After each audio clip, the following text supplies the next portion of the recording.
Hello friends, welcome to study with Kashi. तो friends, कैसे आप सभी और कैसे चल रही है आपकी बोर्ड एग्जाम की तैयारी। मैं उम्मीद करती हूँ फ्रेंड्स अच्छी चल रही होगी। आपकी तैयारी को और दोगुना करने के लिए हम आज की वीडियो में लेकर आए हैं क्लास 12 केमिस्ट्री के अनसोल्ड पेपर 2025 के सेट नंबर 6, जिसका पेपर कोड है 347 KF। देखिए फ्रेंड्स, इससे पहले वाली वीडियोज़ में हमने अनसोल्ड पेपर 2025 के सेट नंबर 1, 2, 3, 4 और 5 को कराया था, जिसका पेपर कोड था 347 KA, KB, KC, KD और KE। अगर आपने वो वीडियोस नहीं देखी तो मैंने प्लेलिस्ट बनाई हुई है, आप वहाँ से जाकर जरूर देख सकते हैं। तो चलिए फ्रेंड्स स्टार्ट करते हैं। आज की वीडियो में हम इसका पार्ट 1 करने वाले हैं। तो देखते हैं आज की वीडियो में हम कौन कौन से क्वेश्चन को करने वाले हैं। तो देखिए फ्रेंड्स, ये इंटरमीडिएट परीक्षा 2025 रसायन विज्ञान केवल प्रश्न पत्र, जिसका पेपर कोड है 347 KF। और हम सभी जानते हैं कि केमिस्ट्री का जो पेपर आता है वो आता है 70 मार्क्स का। तो चलिए फ्रेंड स्टार्ट करते हैं। अब देखिए प्रश्न नंबर 1 का क ख, यानी कि देखिए प्रश्न नंबर 1 क्या है, यह है बहुविकल्प उत्तर प्रश्न, जो कि 6 मार्क्स के पूछे जाते हैं और इनकी संख्या भी 6 होती है। क ख ग घ। और देखिए अगर आप चाहे तो इसका स्क्रीनशॉट ले सकते हैं। निम्नलिखित में किसके जलीय विलयन का क्वथनांक सर्वाधिक होगा, हमें ऑप्शन दिए गए हैं। दूसरा हमें दिया गया था निम्नलिखित में रंगीन आयन है, तो Cu+ ion, Cu2+ ion, Ni2+ ion या फिर 3+ आयन। अगला था क्वेश्चन नंबर ग, CuCN4 की पावर 3 आयन में Cu की ऑक्सीकरण संख्या निकालिए। तो हमें इसकी ऑक्सीकरण संख्या निकालनी है। अब देखिए अगला है घ, रोजेमुंड अपचयन द्वारा प्राप्त होता है। तो क्या प्राप्त होता है, एल्डिहाइड प्राप्त होता है, ईथर प्राप्त होता है, कार्बोक्सिलिक अम्ल प्राप्त होता है या हाइड्रोकार्बन प्राप्त होता है। अब देखिए अगला क्वेश्चन हमारा सूत्र C4H11N के लिए कितने प्राथमिक एमीन संभव है, 4, 3, 5 या 2। अगला क्वेश्चन है ग्लूकोज में कितने प्राथमिक अल्कोहल समूह हैं, 1, 2, 3 या 4। अगला क्वेश्चन हमारा प्रश्न नंबर 2 का पार्ट। तो निम्नलिखित वो ये दिया हमें न्यूमेरिकल, तो 5.85 ग्राम सोडियम क्लोराइड 200 मिली जल में घुला है, तो विलयन की मोलरता की गणना कीजिए। जहाँ पर सोडियम 23 होता है, क्लोरीन कितना होता है 35.5, इनका परमाणु क्रमांक होता है। ठीक है फ्रेंड्स, अब देखिए ये क्वेश्चन यानी कि MCQ जो क्वेश्चन पूछे गए थे वो पूछे गए थे 6 क्वेश्चन थे और 6 मार्क्स के, यानी कि हर एक क्वेश्चन 1-1 मार्क्स का पूछा गया था। अब बात आती है अति लघु उत्तर प्रश्न की। तो देखिए अति लघु उत्तर प्रश्न आते हैं 2-2 मार्क्स के। तो आज की वीडियो में हम प्रश्न नंबर 2 का पार्ट करने वाले।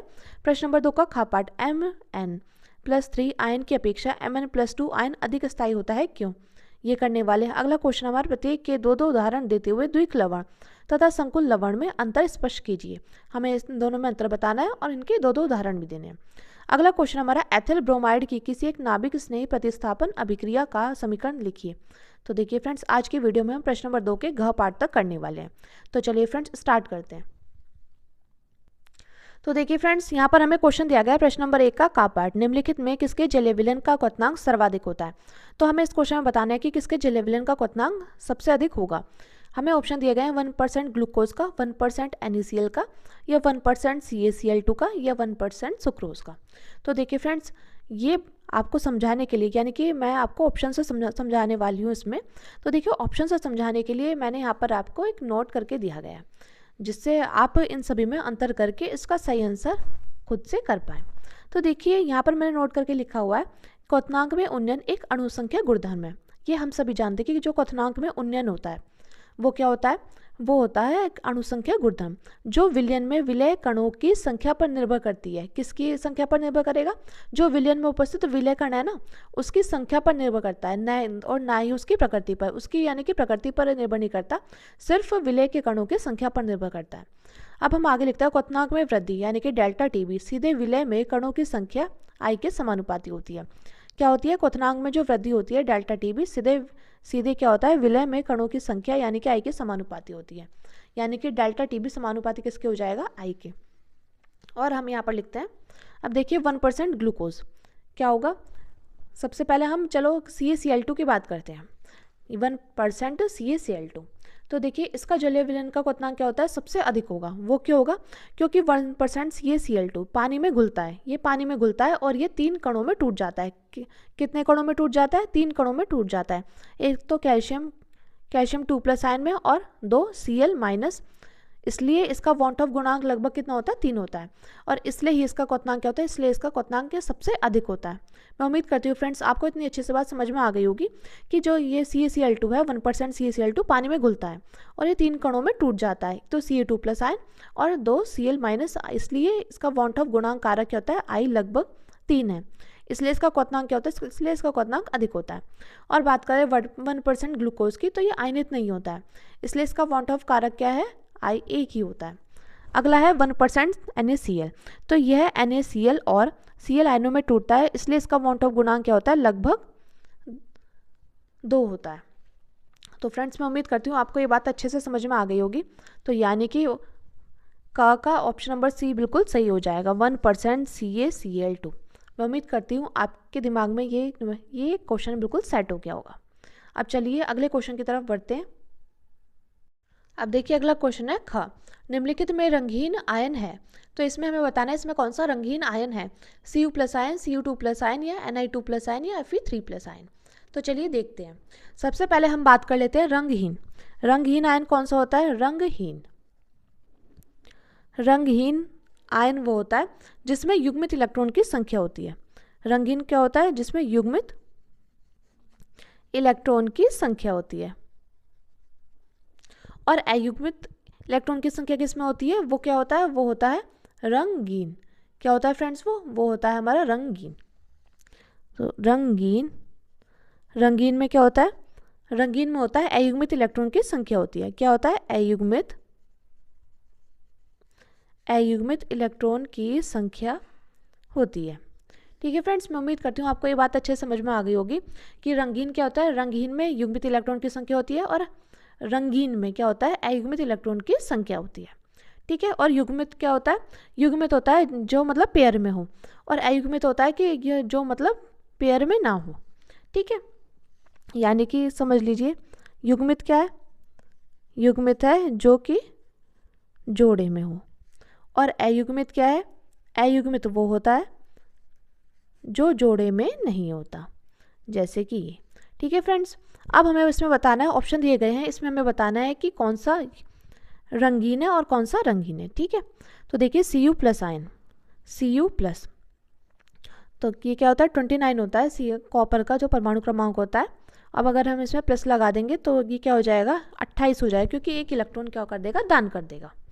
तो यानी कि यहाँ पर क्या हो जाएगा, ये हो जाएगा Ar3D10, और अगर हम इसको 3D कक्षक में भरे तो कितना हो जाएगा, 1 2 3 4।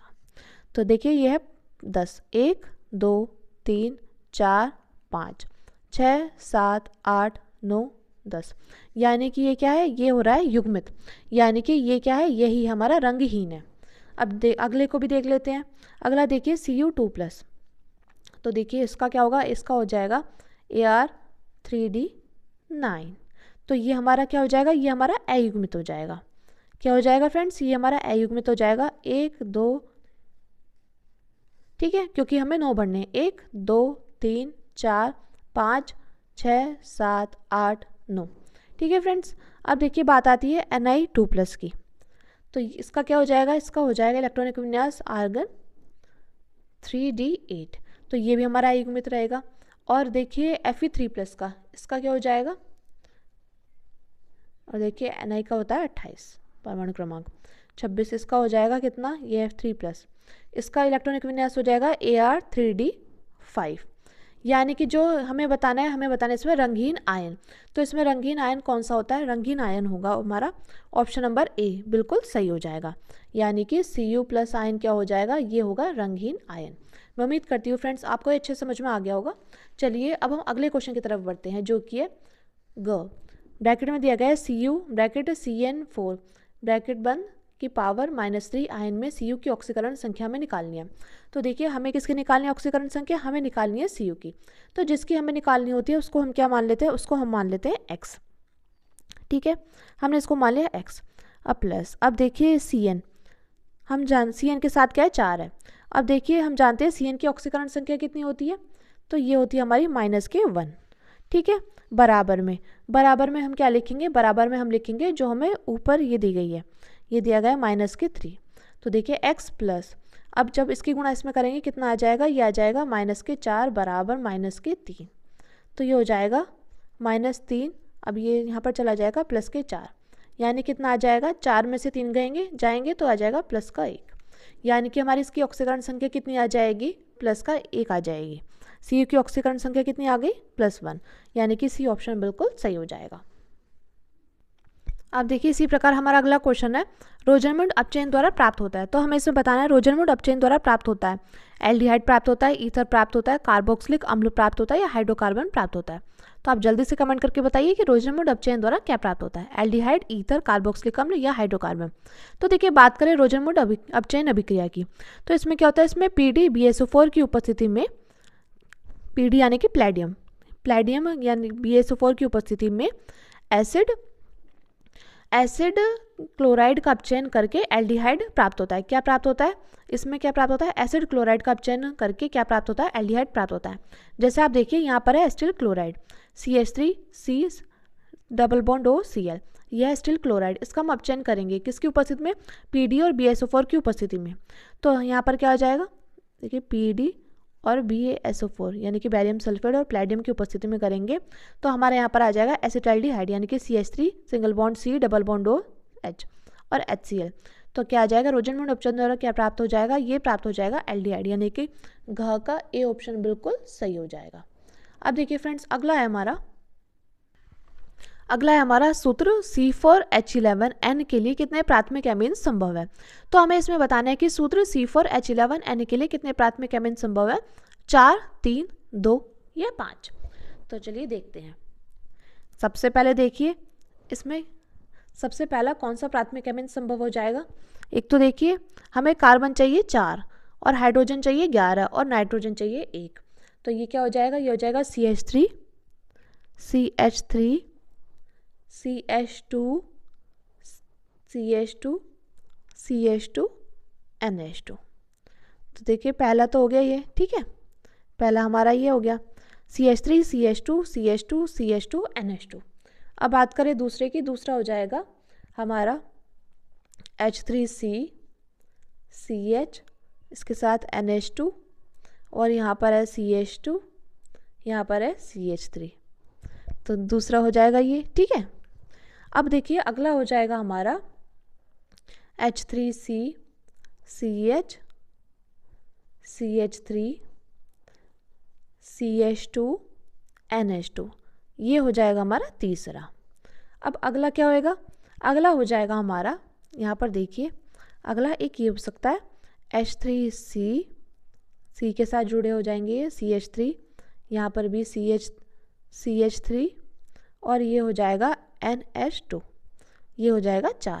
यानी कि यहाँ पर कितने प्राथमिक एमीन संभव है, तो यहाँ पर प्राथमिक एमीन जो संभव है वो है 4, यानी कि ऑप्शन नंबर A बिल्कुल सही हो जाएगा। अब देखिए फ्रेंड्स हमारा अगला है 4, ग्लूकोज में कितने प्राथमिक अल्कोहल समूह हैं। तो 1, 2, 3 या 4। तो आप कमेंट करके बताइए कि ग्लूकोज में कितने प्राथमिक अल्कोहल समूह हैं।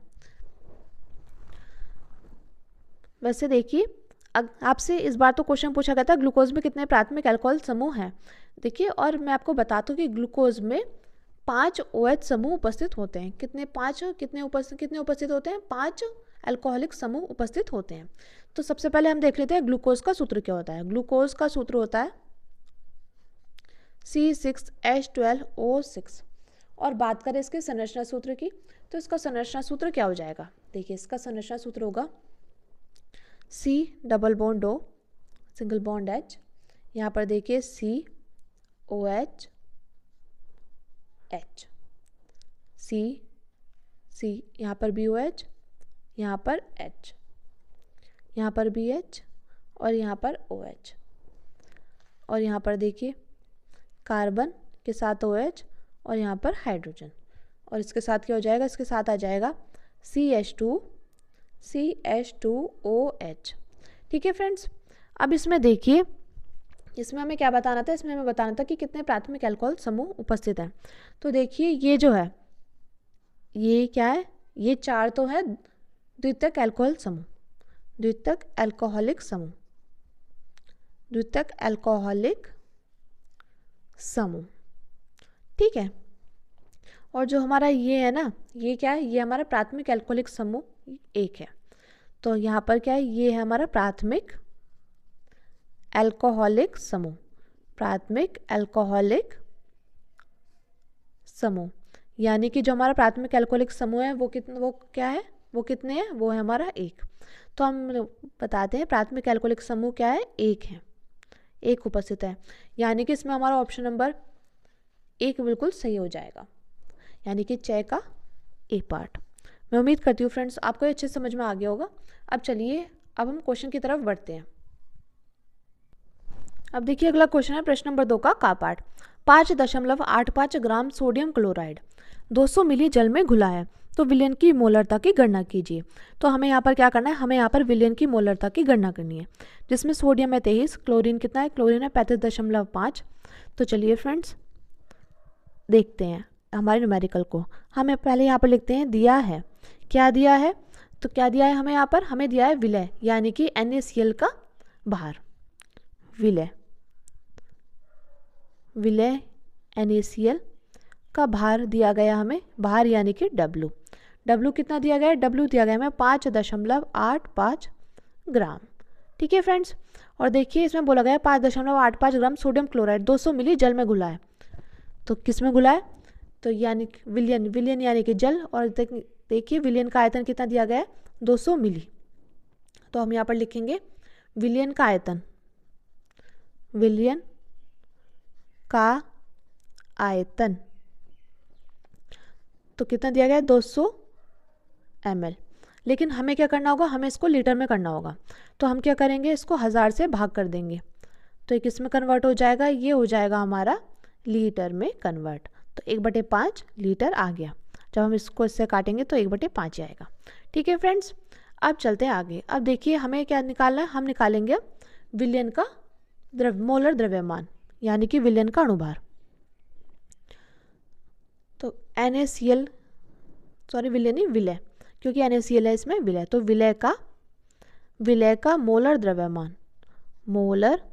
द्रव्यमान यानी कि M। तो सोडियम का कितना दिया गया है 23 दिया गया है, और क्लोरीन का कितना दिया गया है, ये दिया गया है 35.5। तो जब हम इसको इससे जोड़ेंगे तो कितना आ जाएगा, ये आ जाना चाहिए हमारा 58.5। अब हम लोग क्या करेंगे, हमें निकालना है विलयन की मोलरता। तो हम यहाँ पर मोलरता का सूत्र लिख देंगे। हम जानते हैं मोलरता यानी कि M बराबर क्या होता है, ये होता है W/M गुणा V, लीटर में, ये लीटर में। ठीक है, अब देखिए अब हम जो वैल्यूज़ आई है ना वो हम इसमें पुट कर देंगे। तो देखिए ये M बराबर W कितना था, W था हमारा 5.85। ठीक है, M कितना आया 58.5 गुणे आयतन कितना है 1.5, तो कितना हो जाएगा, ये देखिए 5.85, ये 5 चला जाएगा ऊपर, और देखिए आ जाएगा 58.5। ठीक है फ्रेंड्स, ये से कितने बार में जाएगा, ये जाएगा 10 बार में, यानी कि जब इसको इससे काटेंगे तो कितना आ जाएगा 0.5 M,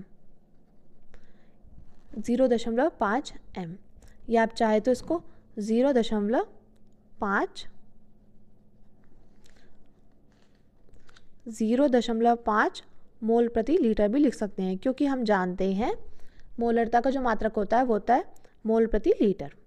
ठीक है फ्रेंड्स, मैं उम्मीद करती हूँ आपको न्यूमेरिकल अच्छे समझ में आ गया होगा। चलिए अब हम अपने अगले क्वेश्चन की तरफ बढ़ते हैं, जो कि है अगला क्वेश्चन दिया गया है ख। Mn+3 आयन की अपेक्षा Mn+2 आयन अधिक स्थायी होता है क्यों। हमें इसे बताना है Mn+3 आयन की अपेक्षा Mn+2 आयन अधिक स्थायी होता है क्यों। तो हम यहाँ पर लिखते हैं Mn2+ आयन Mn3+ आयन की तुलना में अधिक स्थायी होता है, क्योंकि Mn2+ आयन का इलेक्ट्रॉनिक विन्यास अर्ध भरा होता है, अर्ध यानी कि आधा भरा होता है, इसी कारण ये स्थायी अधिक होते हैं। जबकि Mn3+ आयन आधा भी नहीं भरा होता है, इसलिए ये अस्थायी होते हैं। मैं उम्मीद करती हूँ फ्रेंड्स आपको अच्छे समझ में आ रहा होगा कि जो Mn+2 आयन है वो Mn3+ आयन की तुलना में अधिक स्थायी होते हैं, क्योंकि Mn+2 आयन का क्या इलेक्ट्रॉनिक विन्यास होता है वो अर्ध भरा होता है, यानी कि आधा भरा होता है, इसी कारण ये क्या होता है, ये स्थायी अधिक होते हैं। जबकि Mn3+ आयन क्या होता है, आधा भी नहीं भरा होता है, इसलिए ये स्थायी नहीं होते। तो चलिए देखते हैं। सबसे पहले देखिए Mn का जो परमाणु क्रमांक होगा कितना हो जाएगा 25। Mn का जो परमाणु क्रमांक होगा वो हो जाएगा 25। ठीक है, तो इसका इलेक्ट्रॉनिक विन्यास हो जाएगा 1s2 2s2 2p6 3s2 3p6 3d5 4s2। ठीक है friends, 1s2 2s2 2p6 3d 1s2 2s2 2p6 3s2 3p6 3d5 4s2। अब देखिए हमसे पूछा है Mn2+ का। जब हम Mn2+ करेंगे तो यानी कि क्या हो जाएगा, यहाँ पर 2+ आयन है ना, तो फिर ये यानी कि 2 आयन किसी को दान में कर देगा। तो जब ये 2 आयन किसी को दान में करेगा तो क्या आ जाएगा यहाँ पर 1s2, 2s2, 2p6, 3s2, 3p6, 3d5, यानी कि 2 आयन क्या करेगा, ये दान में कर देगा। तो 2 आयन दान में करेगा तो यानी कि ये हट जाएगा।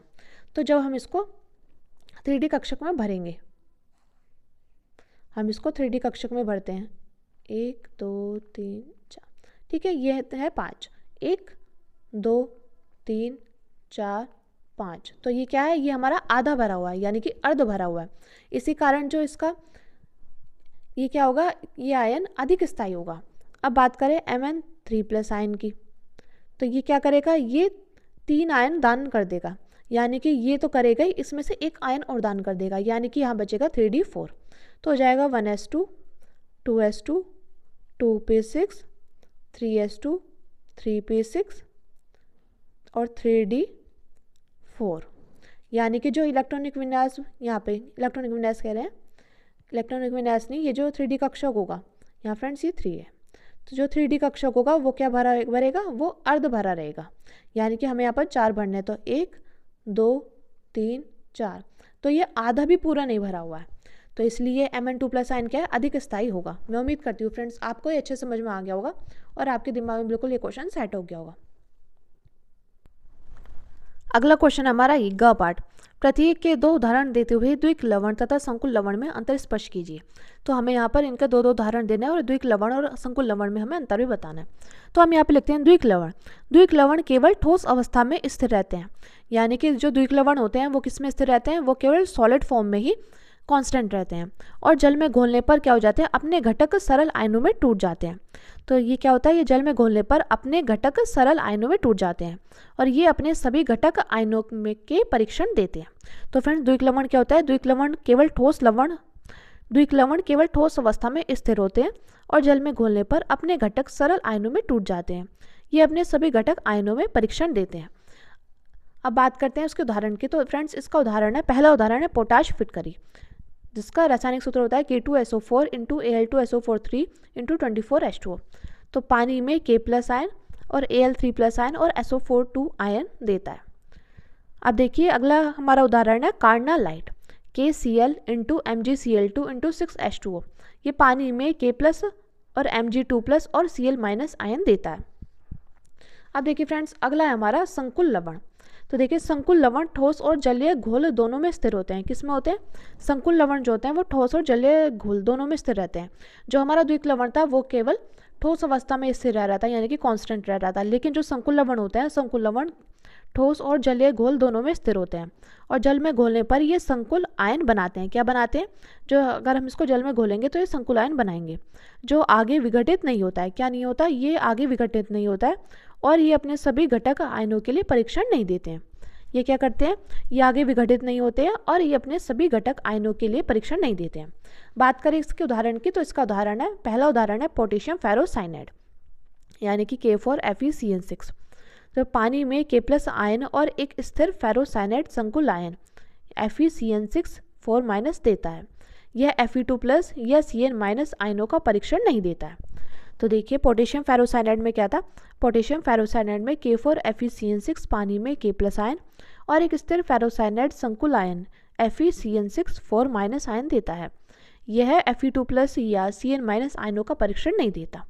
अगला उदाहरण है हमारा tetra amine copper second sulphate, bracket में Cu ब्रैकेट NH3 4SO4, पानी में CuNH3 4 2+ संकुल आयन और SO4 आयन देता है। मैं उम्मीद करती हूँ फ्रेंड्स आपको ये क्वेश्चन अच्छे समझ में आ गया होगा और आपने इसका स्क्रीनशॉट भी ले लिया होगा। चलिए अब हम अपने अगले क्वेश्चन की तरफ बढ़ते हैं, जो कि है अगला क्वेश्चन है घ, एथिल ब्रोमाइड की किसी एक नाभिक स्नेही प्रतिस्थापन अभिक्रिया का समीकरण लिखिए। तो हमें यहाँ पर क्या करना है, हमें यहाँ पर एथिल ब्रोमाइड की किसी एक नाभिक स्नेही प्रतिस्थापन अभिक्रिया का समीकरण लिखना है। तो हम यहाँ पर लिखते हैं, जब एथिल ब्रोमाइड की अभिक्रिया जलीय पोटेशियम हाइड्रोक्साइड या जलीय सोडियम हाइड्रोक्साइड के साथ कराई जाती है तो ब्रोमीन परमाणु की जगह हाइड्रोक्सिल समूह OH ले लेता है। क्या ले लेता है, जो ब्रोमीन परमाणु की जगह क्या ले लेगा, हाइड्रोक्सिल समूह यानी कि OH ले लेता है।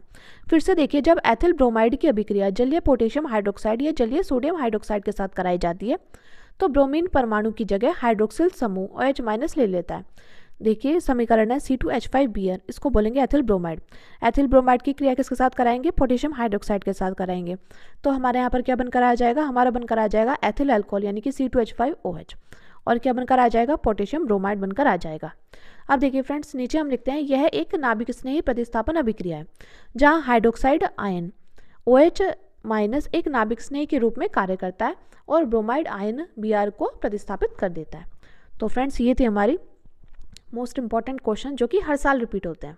मैं उम्मीद करती हूँ फ्रेंड्स आपको ये क्वेश्चन अच्छे से समझ में आ गए होंगे। कल की वीडियो में फ्रेंड्स इसका पार्ट 2 आने वाला है। अगर फ्रेंड्स आपको वीडियो अच्छी लगे तो प्लीज़ हमारे चैनल को सब्सक्राइब कीजिएगा और वीडियो को लाइक शेयर कमेंट करना मत भूलिएगा। और अगर आप चाहते हैं कि इसका पार्ट 2, पार्ट 3, पार्ट 4 आए तो आप कमेंट कर ज़रूर बताइएगा। और फ्रेंड्स, अगर आपको और किसी सब्जेक्ट के भी अनसॉल्व सॉल्व कराने हैं तो आप वो भी कमेंट कर ज़रूर बताइएगा। और फ्रेंड्स, आपका एक प्यारा सा कमेंट मेरे लिए मोटिवेशन काम करता है, इसलिए एक प्यारा सा कमेंट ज़रूर करके जाना। तो चलिए फ्रेंड्स, मिलते हैं नेक्स्ट वीडियो में। Thank you, thanks for watching.